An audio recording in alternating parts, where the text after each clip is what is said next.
when the pilot wheel hits that turntable just like that. When all 185 tons of locomotive is put in the very middle of this turntable, it's going to drop down about 2 or 3 inches right behind me. Engineer Joseph will see that drop, he'll stop, and then we start spinning. Now this locomotive is the Southern Railway number 630, built in February 1904 by the American Locomotive Company of Richmond, Virginia, as a mainline freight hauling steam locomotive, classified KS1 280 consolidation. It's got 2 pilot wheels in the front, 8 large drivers under the boiler, 0 wheels under the cab. That's Engineer Joseph up there. Y'all wave at it for me, please.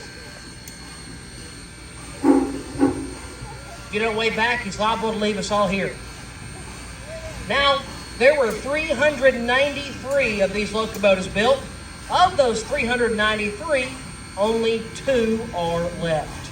We have locomotive 630. Its sister 722 is owned by our friends of the Great Smoky Mountains Railroad over in Bryson City, North Carolina. Now, the reason why these 2 locomotives even exist was because in 1948, they were both sold to the East Tennessee and Western North Carolina Railroad up in Johnson City, Tennessee, where they became locomotives 207 and 208, respectively. Now, they operated up there for about 20 years until 1968. The Southern Railway made a trade to get these locomotives back. They were put to work on their mainline steam excursion program, which many of those were actually posted up on the wall over there. Some of those excursions we hosted in the 60s and 70s. 630 came here to the museum on a lease in 1978, operated here until 1989, retired that same year until it was donated to us here in 1999 by the Norfolk Southern Corporation. We began restoration on this locomotive immediately thereafter.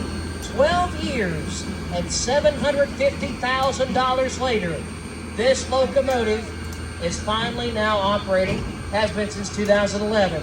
That's our fireman Zach on the other side. Y'all wave at him too. Tonight he'll be shoveling about 5 tons, 10,000 pounds of coal into that firebox. That fire is what is generated to boil the water in the boiler at about 700 degrees Fahrenheit. All that steam is collected at the top, channeled down through a system of pipes to the cylinders. When that steam is exhausted the cylinders, it comes out to the smokestack, and that is the basic technology of how a steam locomotive works. Operates at 190 pounds per square inch.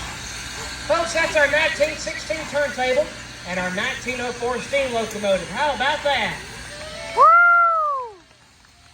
All right, thanks for the emotional support. Brady really needed it.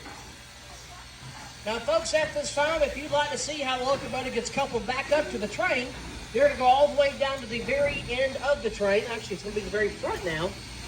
Y'all can go see that. Otherwise, you can reboard out this time and get this snack.